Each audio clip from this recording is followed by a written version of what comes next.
almost got me there. Almost faked me out. I love this level. It's the one where the huge ghost chases you. Yeah, this guy. I always thought this level was really cool. Super unique too.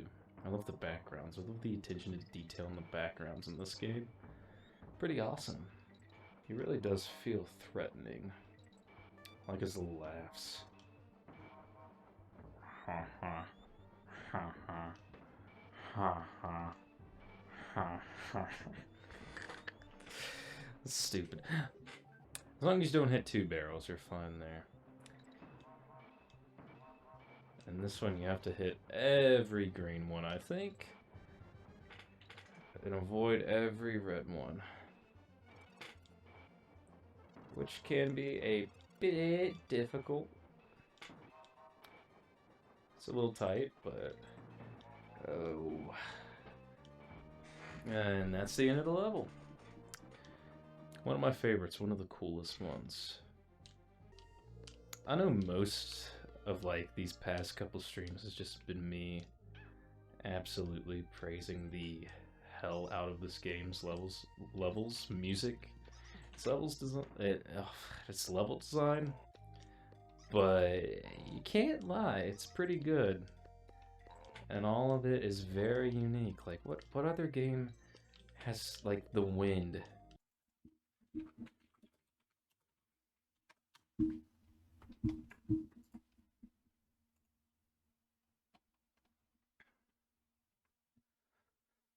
Holy shit. Well, maybe a Mega Man level. But it has like the wind contribute to your platforming. Like depending on which direction it blows, it heavily depends on which way you go and how fast you go. Like it's fighting against you and it's helping you simultaneously. And like that. It wasn't exactly helping me there, and it didn't exactly help me there. And I kind of suck at this game, but you get what I mean. Sorry if I don't talk much. Oh!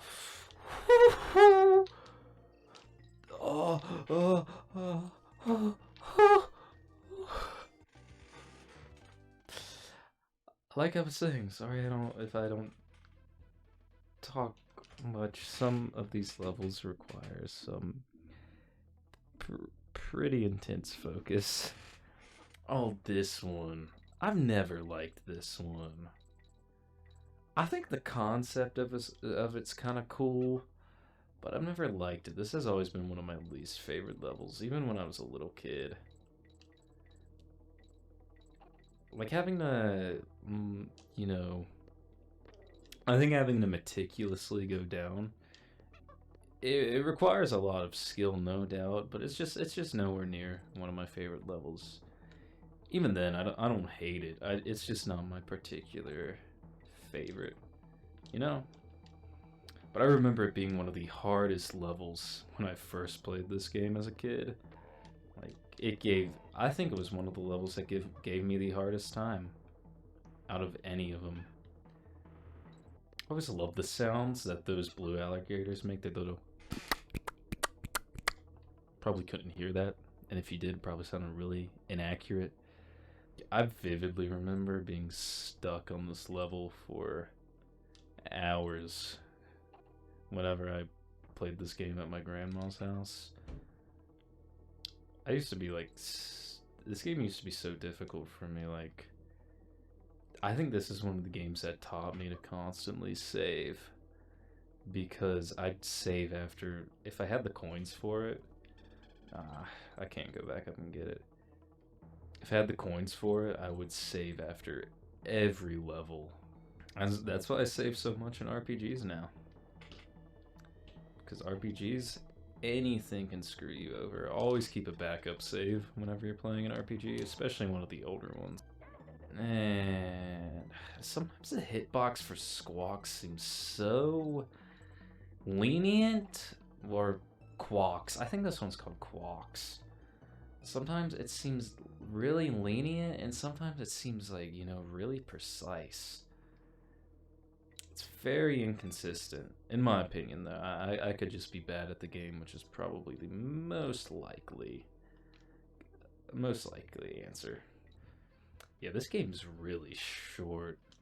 I remember playing it like about a year ago, and I was honestly a little bit baffled on how short it was. Like, I remember it being. I think that's just kind of like a kid thing, where like you play a game and you remember it being like so much longer than it actually was. Like, you remember it having so much more than it really, did. I think part of it is because, I mean, as a kid, you find these games harder. Like this level right here, I think it's commonly referred as one of the hardest levels in the Donkey Kong franchise. And as a kid, you remember all these levels as like really difficult, and they were really difficult for you back then, so the game felt longer. As a kid, things in general just felt like they took more time to do. So I think that's part of it. But yeah, I like played this game and I was like, dang, it seriously only took me like an hour and a half to beat this. Speedruns of this game are like 16 minutes long? I don't know, I'll have to look into the speedruns of this game, because speedruns of Donkey Kong Country 2 have always sort of fascinated me. I've never really watched them, but this was another level that I commonly thought was like, incredibly difficult. And now I play it now and like it's still a little difficult, but I play it now and I'm like, oh boy, I just sucked at video games as a kid. Pro strats right there. Take tips from me. I'm gonna make a Donkey Kong Country 2 strategy guide. No, I could not make a strategy guide for a game. I mean, maybe a certain game I could. Or maybe like a beginner's guide, like an introduction, but that's my bad. Maybe I could explain certain things about it well, but I don't know. I could make my own personalized Dark Souls guide. Make that into its own video. Make that into its own stream, maybe? Writing something. I don't know. Something to pass the time. This music is another... This soundtrack. I mention it multiple times every stream, but god, this song is so good, dude. David Wise really pushed the Super Nintendo to its limits. I like how they make like a dedicated level for pretty much every animal buddy. Like, all of them get their own time to... all of them get their own, like, part in the spotlight,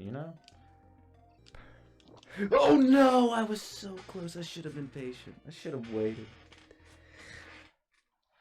I should have waited right there. I'd say this is like the first like real difficulty spike of Donkey Kong Country 2. Like there's a few, especially like in the last level, I mean the last world. But I think this is like the first real one where it's like, yeah, you're gonna lose some lives playing this game. I remember this boss being much different. I remember because I had for some reason, this like reoccurring dream of this boss. And in my head, it was so much different. Like, it was bigger. It was huge. Like, it took up like half of the screen. Still a really cool boss. I'd probably put him in like my top 3, or however you'd rank Donkey Kong bosses. But my favorite is obviously, like K. Rool. Like, K. Rool's everyone's favorite. Brinkley Kong is dead, fun fact. anyone who hasn't played Donkey Kong Country 64, oh, there's your information. Wrinkly Kong is dead, and she actually comes back as a ghost in 64. Oh, hey! I love the detail of Kong Island being in the back. If you pay attention to like the map in this game, like the overworld map, there's so much detail to it, man. It's insane. Also, these are some of the most beautiful levels conceived in any video game. Now, time to enter one of my favorite levels of all time in any platformer. You know the wind mechanic in the other level? Imagine that, but it takes you up. It doesn't take you up there. Imagine that, but it takes you up. That's the whole gimmick. The wind takes you up and down, and it's something so simple, yet so clever at the same time, and I love it. Shoutouts to this one guy. I think he talked about this level, or he talked about some of the future levels. I don't know his name, but he has like something called Donkey Kong December, and he makes like he posts like a Donkey Kong video every day. And being a huge Donkey Kong nerd, like, it makes my soul rest easy knowing there's some other Donkey Kong nerd who's like really passionate about the franchise and makes like genuinely like some of the best Donkey Kong like media I've ever seen on the internet. Well, this isn't my favorite dungeon level. My favorite one has to... It's coming? Yeah, it's coming. And you're dead. Oh, he's not dead. Oh, he's not. Oh, and my game is lag. Okay. Here. I'm going to end it right here. If you guys watched, thank you. Had a really nice time streaming. And goodbye.